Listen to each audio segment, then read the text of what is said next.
Graça e paz, irmãos e irmãs. Bom estarmos aqui nesta noite, na presença do nosso Deus.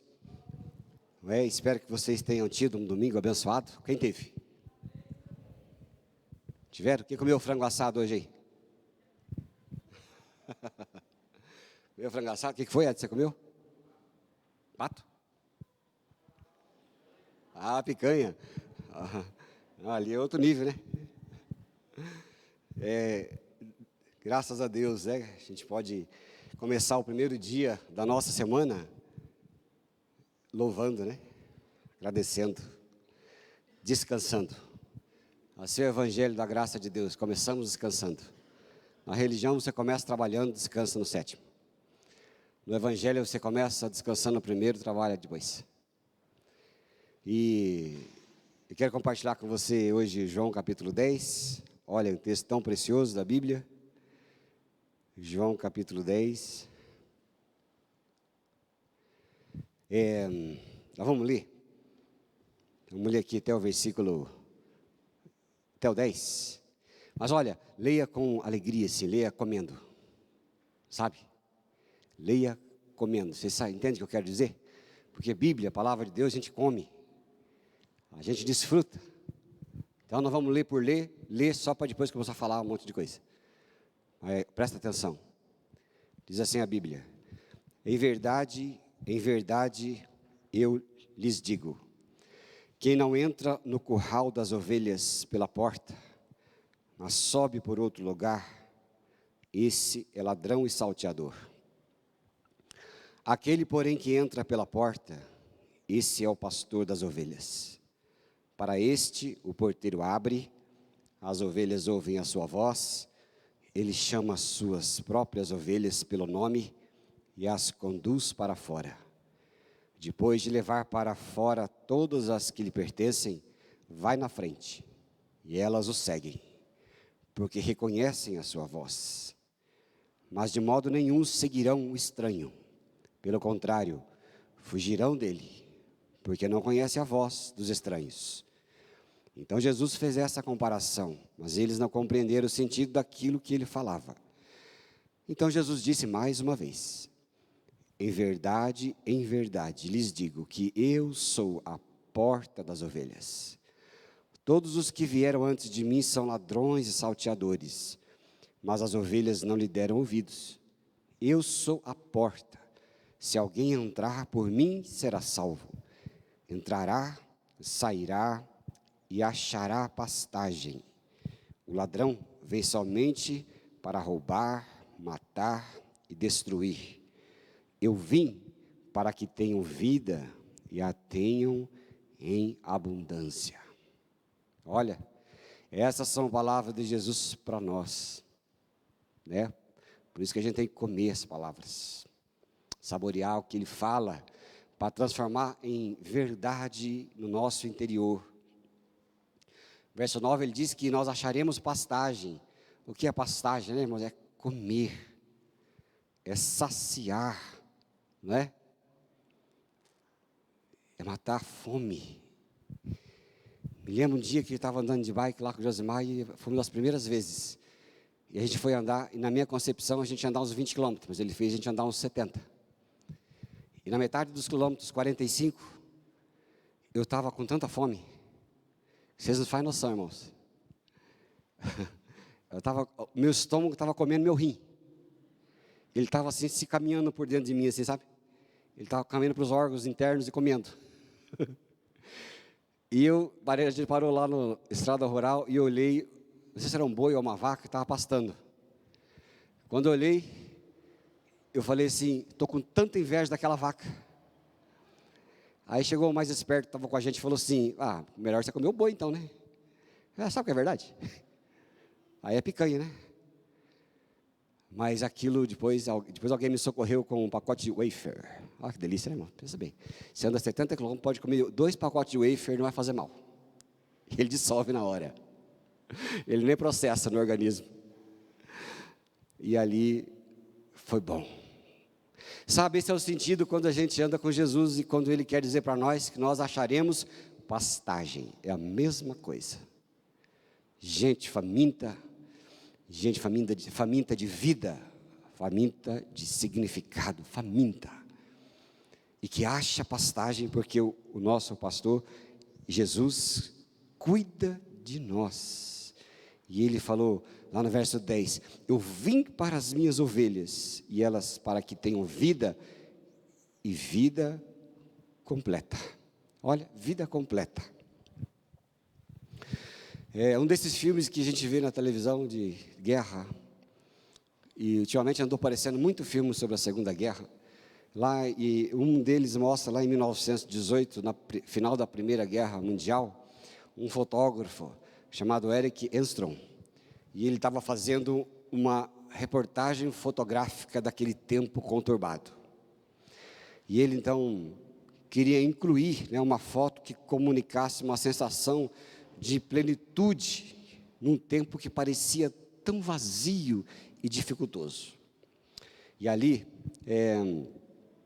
ele achou um senhor crente sentado numa mesa com a cadeira, numa cadeira, sentado com a cabeça baixa e as mãos assim entrelaçadas em oração.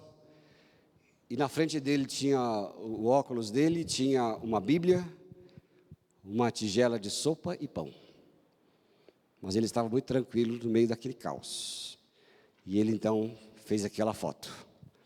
E fez aquela foto muito conhecida. Depois talvez vocês procurem foto de Eric Enstrom.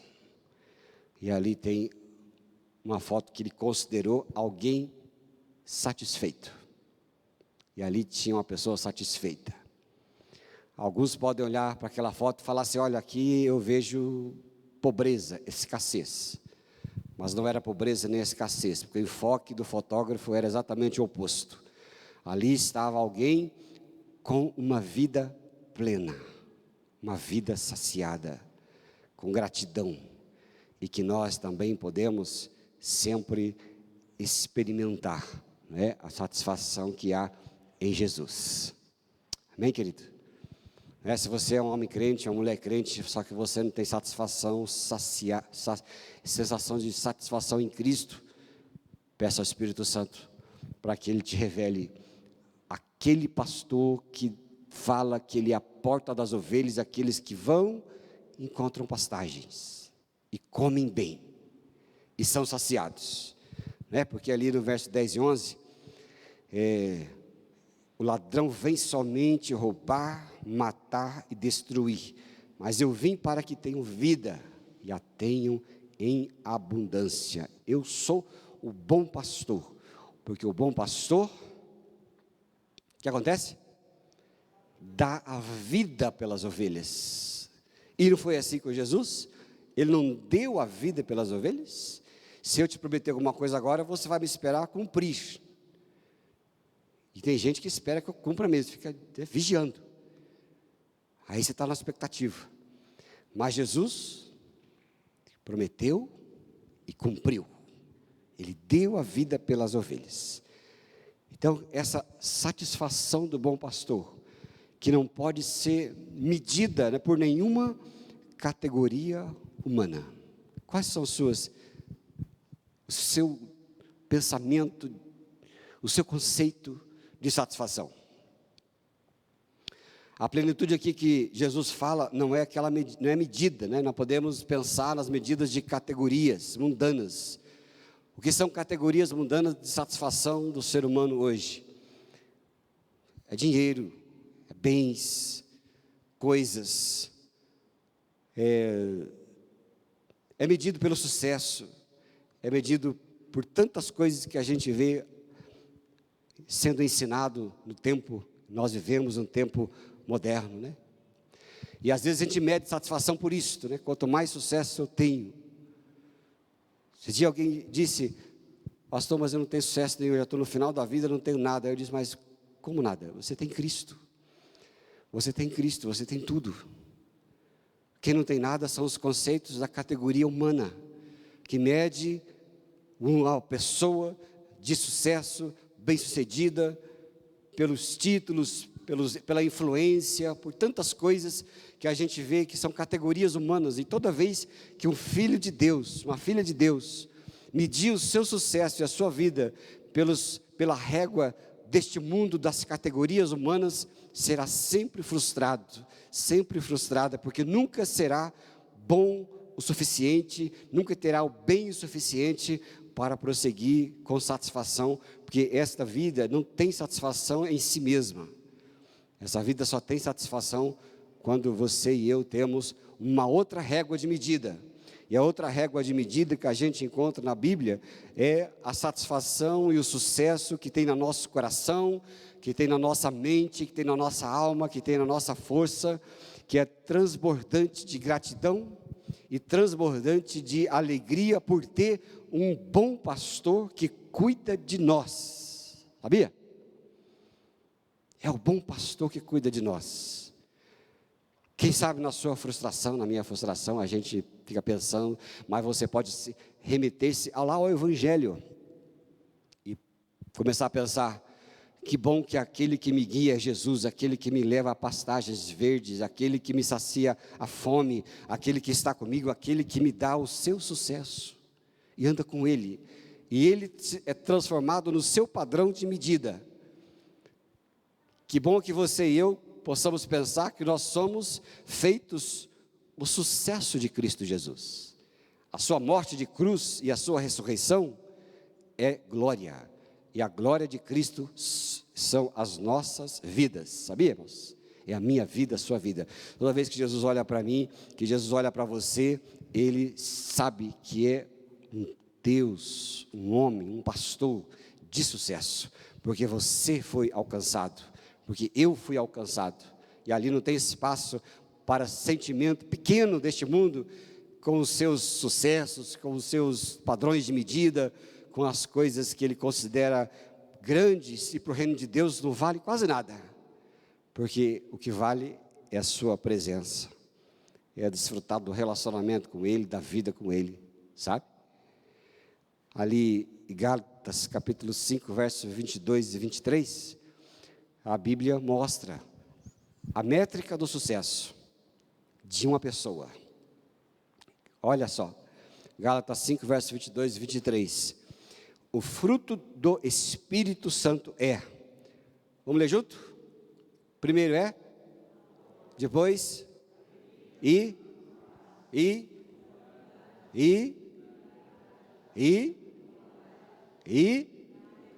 mais? Mansidão, domínio próprio. Contra estas coisas não tem argumento. Contra essas coisas não tem argumento. Foi para isso que o Evangelho veio, que Jesus veio, para tirar-nos de nós mesmos e substituir a métrica de sucesso. Não estou dizendo para você que você não deve ter sucesso. Não estou dizendo para você que você não deve progredir. Nada disso. Vocês compreendem, irmão, o que eu estou dizendo, irmã? Nada disso, isso faz parte da nossa vida. E isso vem muito mais quando a gente anda com Deus e faz dele a primeira opção. Ontem eu falava assim com os jovens. Falava do tesouro escondido. Eu falava para eles que Jesus é a primazia, como está em Filipenses capítulo 3, que eu possa conhecê-lo e a sublimidade do seu poder, da sua bênção. Ou seja, Jesus é sublime. E quando nós alçamos Jesus ao topo da categoria das nossas vidas, todas as outras coisas vêm como consequência. Não é verdade? Porque busca em primeiro lugar o reino de Deus e a sua justiça, e todas as serão acrescentadas. E você vai na onda. Você vai no barco à vela. O vento sopra você e você vai progredindo e prosseguindo. E você vai na onda. Vai no vento, vai no vácuo de Jesus. Quando você o alça, a primeira opção, a sublimidade da sua vida, e todas as outras coisas vêm depois. O problema do ser humano que não encontra paz, que ele quer primeiro ter sucesso pessoal, quer ter sucesso segundo o padrão deste mundo, e depois que ele tem sucesso padrão deste mundo, ele cai no outro abismo, porque ele deixou o fundamental, a principal coisa, a principal pessoa, que é Jesus. Só que quando Jesus habita em primeiro lugar, nós temos ali a satisfação que a métrica mundana não dá, que a métrica do sistema deste mundo não dá, mas aqui é a métrica de Deus, porque ele chama isso de fruto do Espírito. O que é fruto do Espírito? É o fruto do Espírito que habita em mim, que habita em você. Você tem o Espírito Santo aí na sua vida, sabia, querido? Você tem o Espírito aí e ele frutifica. E nesse frutificar, ele traz amor, alegria, ele traz a paz, a longanimidade, benignidade, bondade, fidelidade, mansidão, domínio próprio, porque é fruto. É fruto. As pessoas sem Deus buscam isso na autoajuda, sabia? Eles vão fazer cursos para ter mansidão, domínio próprio, alegria, paz. Eles vão para a internet buscando como ter paz. Quem já fez isso alguma vez na vida? Hã? Fala a verdade, irmão. Quem já fez? Nunca fizeram? Mas alguém já fez. Vou procurar como ter longanimidade. Como ter longanimidade. Aí vem um monte de coisa, né? Aí vem psicólogo tal, fulano de tal, coach tal, coisa lá tal, e começa a dar, e você escuta, até sua mente ficar cansada. Aí você fala assim, mas não resolve, não adianta nada. Né? E aí eles querem buscar isso onde não tem fornecedor. Porque o mundo não é fornecedor do fruto do Espírito. O mundo é fornecedor de estresse. O mundo é fornecedor de competitividade. O mundo é fornecedor de angústia. E quem pertence a este mundo são os filhos do nosso inimigo. É ali que está. Mas os filhos de Deus, que pertencem ao seu reino, conseguem ter um suprimento daquilo que não é categorizado por este mundo, mas é por Deus e pelo seu Espírito. Sabe? É a satisfação, porque Jesus veio nos dar a vida plena. Quantos quer ter vida plena, irmão? Quer ter? Quando está desfrutando da vida plena? É o nosso alvo, a nossa busca, a nossa alegria. Sabe? Isso é vida plena, que Jesus dá e que Jesus mostra para nós, lá na sua palavra. E sabe, a vida plena também, ela se manifesta na paz de espírito. Paz de espírito. Eu vou ler com você Romanos 5, verso 1 e 2. Você vai ver que coisa interessante que a Bíblia fala para nós, e que uma vez resolvida no âmbito espiritual, ela também é resolvida no âmbito material. Diz assim a Bíblia, olha, Romanos 5, verso 1 e 2. Vamos ler junto, queridos? Justificados, pois, mediante a fé, nós temos paz com Deus, por meio do nosso Senhor Jesus Cristo, que, por intermédio de quem obtivemos igualmente acesso pela fé a esta graça, na qual estamos firmes e gloriamo-nos na esperança da glória de Deus. Paz de espírito. Ter paz de espírito não é só se ver livre dos chamamentos e da escravatura, de um sistema que exige e exaure uma pessoa, que cansa uma pessoa. Ter paz de espírito não é só viver livre de preocupações. Pelo contrário, as preocupações sempre estaremos conosco. O problema é onde você a coloca, onde eu a coloco. E muitas vezes sempre está no lugar errado. E nós precisamos sempre acertar. Pedir orientação para o Senhor e falar, onde eu coloco esta preocupação, qual prateleira para usar quando?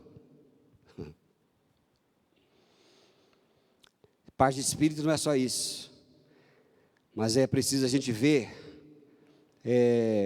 que ali, com Deus, na condenação do pecado que nós vivíamos, para haver reconciliação e ter paz com o nosso Deus, livre de culpa do pecado da nossa vida, sem acusação da nossa consciência, nós temos a obra preciosa de Jesus Cristo em nossas vidas. Porque não pode e não há harmonia entre o pecado e Deus, o Pai. Então uma pessoa no pecado sempre vai ter guerra no seu interior.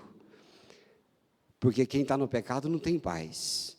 Mas Jesus veio para nos reconciliar com Deus, justificando-nos do pecado, através da sua morte compartilhada conosco. Em outras palavras, quando uma pessoa é justificada por Deus, por Jesus, quando ela reconhece que a obra de Cristo feita na cruz, como o pastor Paulo colocou bem aqui na hora da ceia, ela foi suficiente para nos limpar, nos devolver a amizade com Deus, porque a Bíblia diz a Romanos 6, 23 e 3, 23, que nós estávamos mortos no pecado, o salário do pecado era a morte, e todas as pessoas que nascem no pecado estão mortas, estão dia após dia com a sua mente imersa em culpa, e ninguém consegue viver com culpa. Isso não é culpa minha, não é culpa sua. Quando nós já nascemos, o pecado já estava e nós precisamos sermos libertos do pecado. E o pecado vem justiça de Deus, que perdoa através de Jesus Cristo, e quando nós cremos em Jesus, a justiça de Deus é feita em Jesus. Por isso que nós o amamos. Sabe, irmão, o que leva você e eu a cantar cânticos tão preciosos que nós cantamos aqui, com as mãos levantadas, com os nossos olhos fechados muitas vezes, amando a Jesus? Já parou para pensar? Por que eu canto? Por que eu louvo? Por que eu adoro a Deus, adoro o Senhor? Às vezes fica tão automático, eu não sei, às vezes as pessoas vai no dia que todo mundo faz, né? Eu lembro quando comecei a ser crente. Quantos tiveram essa experiência de começar a ser crente? Quantos se converteram aí com 20 anos para frente? Porque até 20 anos para frente eu fui numa igreja e tinha que ter um tradutor de crentez para mim, né? Eu tinha um amigo lá em Londrina que me levou para a igreja, e aí o pastor dizia, glorifica, irmão. Ele falava assim, glorificar, você bater palma. Ah, tá. Né? Aí o pastor dizia outras coisas lá, né? Dizia assim, coisas de crentez, né, que a gente usa aqui, eu precisava ficar traduzindo, né? Traduz para mim que eu não sei. É assim, ele quer dizer isso, ele quer dizer aquilo. Eu não entendia nada. E às vezes a gente vai no automático. Mas às vezes por que então a gente adora, ora, canta, demonstrando amor? Demonstrando amor, porque Jesus, o nosso Senhor, devolveu a nossa amizade com o Pai. Ele pagou a nossa dívida, pagou o nosso pecado. Aquilo que te acusava e me acusava todo o tempo, inconscientemente ou conscientemente, foi limpo por Jesus. Ele pagou a sua dívida e a minha dívida. Ele deu para nós o direito de sermos filhos de Deus e filhas de Deus. Ele nos deu a alegria de sermos feitos filhos e filhas. Ele colocou dentro da sua família. Lá em Hebreus fala que ele tem riscado a dívida que era contra nós. Então tudo que nós éramos em relação ao Senhor, a Deus, nossa inimizade, foi paga por Cristo. E agora você não deve mais nada, eu não devo mais nada, e não deveremos mais nada. Porque o pagamento pelo pecado foi um pagamento para sempre. Ele é um pagamento sempre. E nós temos paz com Deus. É por isso que a vida plena tem a ver com paz de espírito, paz com Deus. Tem a ver que quando você ora, Deus te ouve, não por quem você é ou por se você merece. Eu não sei onde eu estava lendo, mas achei muito interessante, a pessoa estava dizendo que tem algumas pessoas que antes de fazer um pedido para Deus, o Pai, assim, sabe? Por exemplo, vou pedir um emprego. Aí ele fala, vou pedir um emprego para Deus, mas será que ele vai me responder? Mas essa semana eu fui tão pecador, né? Eu xinguei, menti, eu trapaceei, eu fiz tanta coisa, eu não vou orar não, vou ficar uma semana de paz, né, comigo, com Deus. Aí, vou ficar uma semana de paz, para ver se Deus responde a minha oração quando eu orar. Ou às vezes alguém fala assim, você já orou, pessoa? A pessoa fala, eu não estou preparado ainda, mas preparado para quê? Preparado para orar. Como é preparado para orar? Isso significa que aquela pessoa não tem o quê? Paz com Deus. Porque ela está sempre no seu íntimo, lá na sua vida, sendo acusada pela sua consciência ou pelo próprio pecado. E aí, a vida diária das pessoas aqui, no âmbito horizontal, também é um caos. Porque se você não conserta a vida com Deus na vertical, você não tem paz na horizontal. Se a pessoa tem uma vida toda enrolada com Deus, com o Pai, não tem certeza do perdão dos seus pecados, nem pela obra de Cristo na cruz, e ela fica essa relação conflituosa com o Pai, ela também tem uma relação conflituosa com os outros. É simples espelho, irmão e irmã. Eu não sei se você sabe, mas se você pensar que a vida espiritual é algo relegado a segundo plano, cuidado, tenha muito cuidado, porque a vida espiritual, ela espelha a vida aqui entre nós, relacional. Se você achar alguém com os frutos do Espírito, com amor, com alegria, com paz, longanimidade, benignidade, com esse fruto do Espírito, você pode ter certeza, ela tem paz com Deus, ela tem paz de Espírito. Agora, se uma pessoa toda enrolada, se uma pessoa toda conflituosa, que o seu interior é um caos, pode ter certeza, a vida com Deus é um caos. Mas tem conserto, está tudo ali escrito para a nossa fé, está certo? Justificados mediante a fé, temos paz com Deus por meio do nosso Senhor Jesus Cristo. Quem entrega a sua vida a Jesus tem paz, ninguém mais tem poder de acusar. Você pode ter errado durante a semana uma série de erros, que você pode ter cometido involuntariamente, sem desejar tê-los feito, mas se você orar, você pode ter certeza que o Pai Celestial que está nos céus escuta a sua oração, porque Ele enxerga dentro de você como filho, como filha, e não vai te deixar perecer. Ele vai te curar, te abençoar, te perdoar, mas isso não vai servir para que Ele fique com um joguinho mesquinho de responde e não responde oração, porque o nosso Deus sabe que uma coisa é ter paz com Deus, a outra coisa é ter e estar num processo de transformação, sabe? É ter paz com Deus. É aquele que foi aceito e crê que foi aceito pela graça de Deus e se vê redimido por o sacrifício de Jesus, limpo pelo sacrifício de Jesus para sempre, torna-se uma pessoa tranquila interiormente, pacífica, pacificadora exteriormente. Já parou para falar assim, olha, aquela pessoa, ela virou crente e já está tão diferente. Quantos falaram isso? Conhece ninguém? Ou vocês estão com vergonha? Eu conheço tanta gente que fala assim, olha, aquela pessoa depois que se converteu a Jesus, mudou tanto. É outra pessoa. Conhece essa experiência? A gente é pastor, vê tanta gente. Olha, mudou. É outra pessoa transformada, porque não tem mais, tem paz com Deus. Tem paz com Deus. Isso é uma benção, irmão, irmã. Tá certo? É vida plena. A gente precisa aprender a entregar mais a vida a Jesus, não é verdade? Descansar mais, né? O que nos deixa cansados, abatidos, ansiosos, são as preocupações com este mundo, nas quais, na maioria das vezes, você e eu não podemos resolver. E a gente se martiriza. Que coisa, né, irmão? Eu falo sempre para Deus, para o Pai, assim, Pai do céu, misericórdia. Não é? Deixa eu crescer 1% ao dia, pelo menos.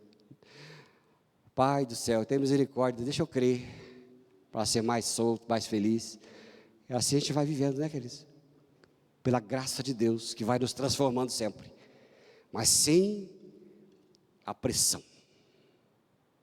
Sabe, esse dia eu li da revista Veja uma reportagem tão interessante, que fala sobre a pressão da arquibancada. O que significava? Que nesse tempo de pandemia, teve muitos jogos, né, jogos de futebol com arquibancada vazia, não teve?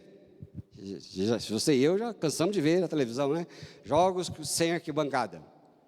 E aí eles fizeram os estudos, e nos estudos mostraram que os jogadores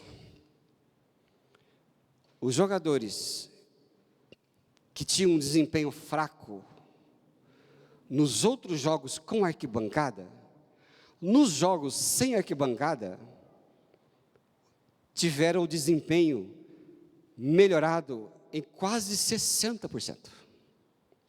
Você acredita? porque não estavam sob pressão da arquibancada.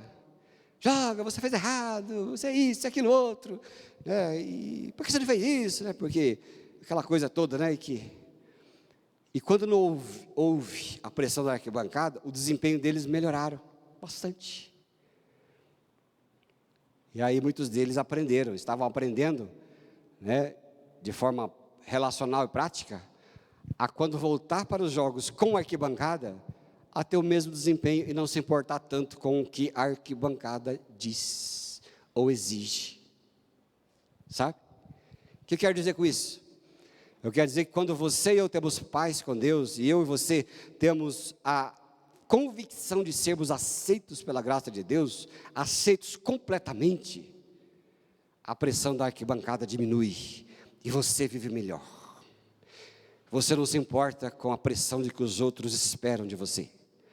Você não se importa com a pressão de que os outros falam de você. Você não se importa com a pressão de que o diabo, o mundo e a carne lutam contra você, te acusando ou deixando você na acusação. Você não se importa de agradar o tempo todo numa escravatura emocional horrível. Por quê? Porque você aprendeu, você viveu, você creu que Deus em Cristo Jesus, justificados mediante a fé, temos paz com Deus por nosso Senhor Jesus Cristo. Se Cristo me aceitou, eu sou livre. Se Cristo e o Pai me recebeu e me ama, eu sou livre. E o meu desempenho vai ser melhor nesta terra. Não significa que você deve ser ou ser transformado em alguém indiferente às pessoas. Não é isto. Eu estou dizendo às vezes que a pressão, a alegria da aceitação em Cristo nos tornam homens e mulheres com vida plena. Amém, irmãos? É vida plena. É a vida que Deus te deu. É a vida que Deus quer que você viva em paz, não é? E lógico, tendo paz com Deus e tendo toda essa alegria de viver aceito pelo Senhor, nos transforma, nos torna homens e mulheres tão agradáveis. Não é verdade? Homens e mulheres produtivos. Pessoas que são gente que vale a pena, e as pessoas querem conhecer. Que as pessoas vale a pena, que querem se relacionar. Elas são boas no que fazem, porque fazem com amor, com dedicação, com alegria, com paz. E isso é tão bom, né, irmãos e irmãs? Ter paz com Deus. Quando a gente tem paz com Deus, paz de espírito, justificado por Jesus, nós não temos mais espaço em nossa vida para acusação, espaço da nossa vida para viver pressionados pelo que o mundo quer de nós, mas que nós somos já aceitos por Deus e amados do Pai, amados dEle. Amém? Não é? Vamos conhecer Jesus? O que você vai se dedicar a fazer este ano? Qual vai ser o maior projeto de vida desse ano? Por que você, em primeiro lugar, não alça Jesus ao primeiro lugar e fala assim: eu quero conhecer a Jesus e a sua sublimidade? Quanto mais você conhecer Jesus, melhor será a sua vida. Quanto mais longe dele, pior será. E que você e eu não possamos ter experiências dessas, né? Mas que nós possamos ser abençoados por Deus, com paz. E olha aqui por último, Romanos 14, 17. Coisa boa esse verso, porque na vida plena a gente precisa saber que o reino de Deus tem paz e outras coisas. Vamos ler junto ali? Queridos, porque o reino de Deus não é comida nem bebida, mas justiça, paz e alegria no Espírito Santo. É assim. O reino de Deus não é comida nem bebida, nem só o que faz. Nós não somos animais. Nós somos filhos, filhas. Nós somos gente que Deus ama.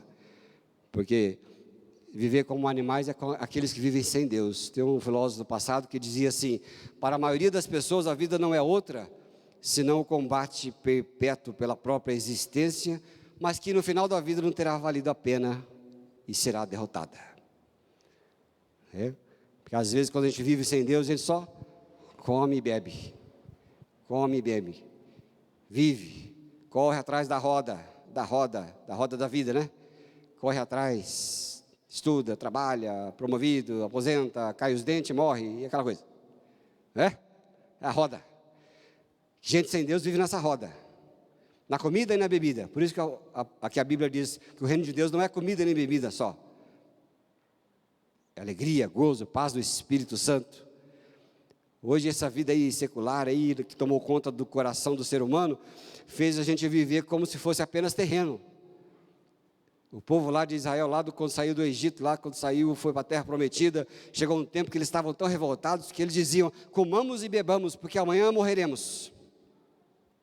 Gente sem Deus fala assim: vou comer e beber, porque amanhã vamos morrer mesmo. Já viu alguém falar isso? Naquela roda de festa, né? Aquela coisa lá, né? Carne, picanha, e aquela pessoa lá que bebe bastante, aquela coisa toda, né?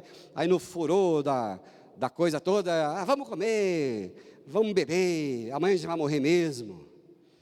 Nossa vida não é só isso, seria muito pequena, curta, porque a Bíblia mostra um caminho mais excelente para nós, tá certo? Mostra novo céu, uma nova terra e uma vida plena. Eu não sei como é, certamente não será como aqui, mas eu sei que vai ser muito boa. Eu sei que vai ser muito boa, né, irmãos e irmãs? Não vai ser boa? Nós só poder beber Coca-Cola, não vai engordar, não vai fazer mal. Você vai tomar leite condensado melhor que moça, também não vai fazer mal. Você vai ter muitas coisas boas ali. Geyser. Sabe o que é geyser? Aquela coisa que brota da terra, água quente, lá naquele gelo em cima, que as pessoas gostam de ficar lá, que nem sapo lá naquela água quente, que beleza, né? Eu não sei como é que vai ser a vida plena após esse rascunho que foi feito aqui na terra, mas eu sei que vai ser bom. Sabe por quê?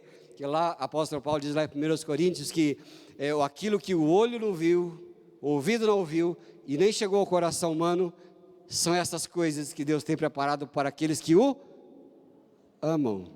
Então, são coisas muito superiores àquilo que nós já experimentamos aqui e gostamos. Não sei como vai ser, mas só sei de uma coisa, que o reino de Deus, a paz, e o Filho de Deus, a filha de Deus, come e bebe sim, mas ele come e bebe com alegria e com paz, não é? Estava lendo um livro do autor lá, ele dizia assim: o dinheiro pode nos dar conforto e segurança, mas não compra uma vida feliz. O dinheiro compra a cama, mas não o descanso. Compra bajuladores, mas não amigos. Compra presentes, mas não compra amor.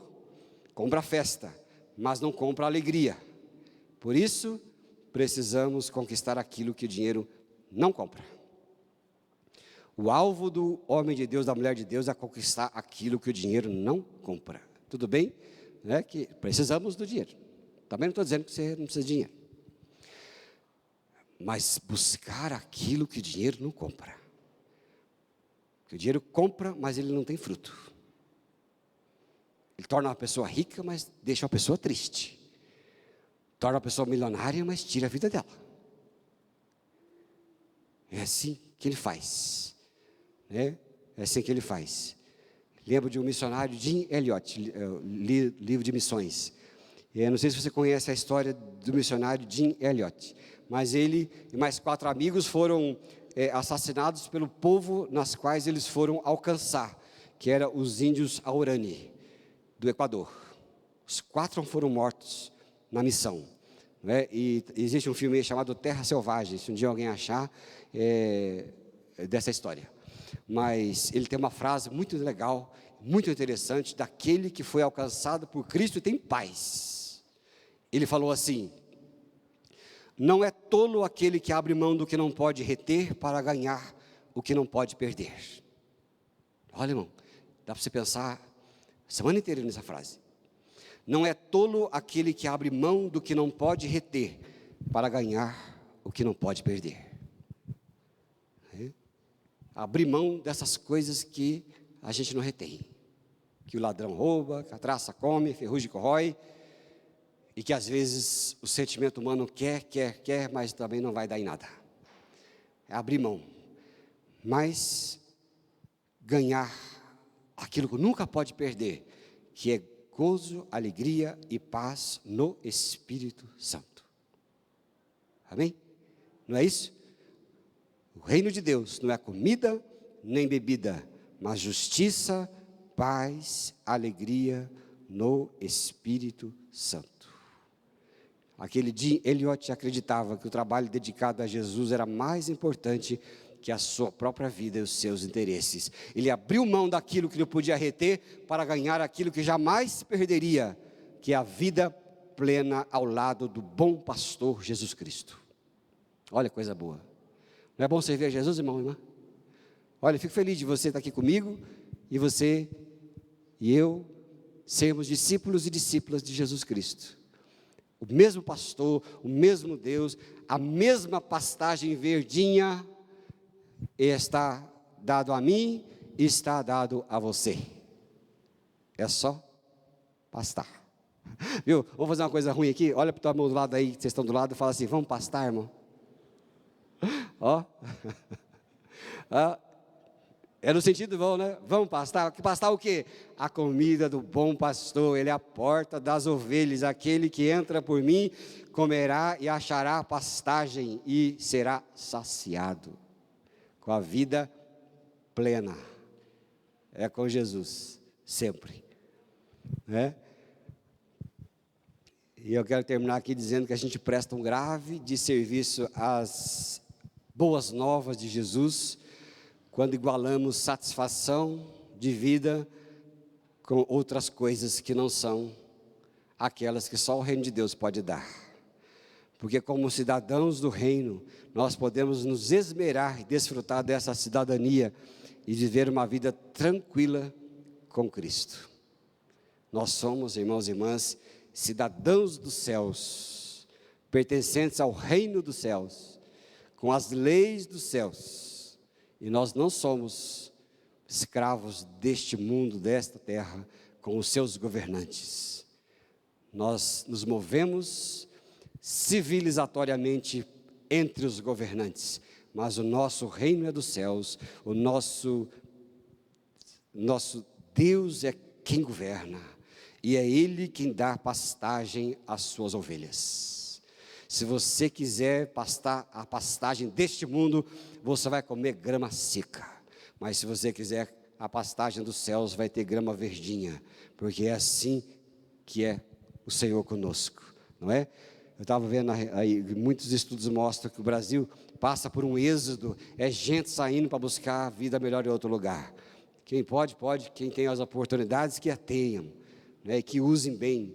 Mas nós também podemos viver plenamente com Cristo, porque onde Ele está, há paz, porque a paz nos acompanha em todos os lugares. Você pode viver aqui, como pode viver longe, mas com a paz você será a mesma pessoa. Sem Cristo você pode viver aqui e pode viver no país melhor do mundo para se viver, mas continuará não tendo paz, continuará na busca. Mas o nosso Deus deseja que tenhamos vida plena. Amém, queridos? Que o Senhor te dê vida plena sempre. Que você aprenda a comer a pastagem dos céus. E a viver bem. E a viver saciado e abençoado. Amém? Vamos transformar essa palavra em oração? Que você possa pegar essa que você ouviu e a parte que lhe serviu, que Deus falou com você, transforma em oração. Transforma em oração a Deus o Pai. Se há alguma necessidade, transforma em oração. Se está sendo falta de paz, transforma em oração a Deus o Pai. Ele vai te dar, Ele vai te abençoar. Amém, querido? Vamos colocar em pé.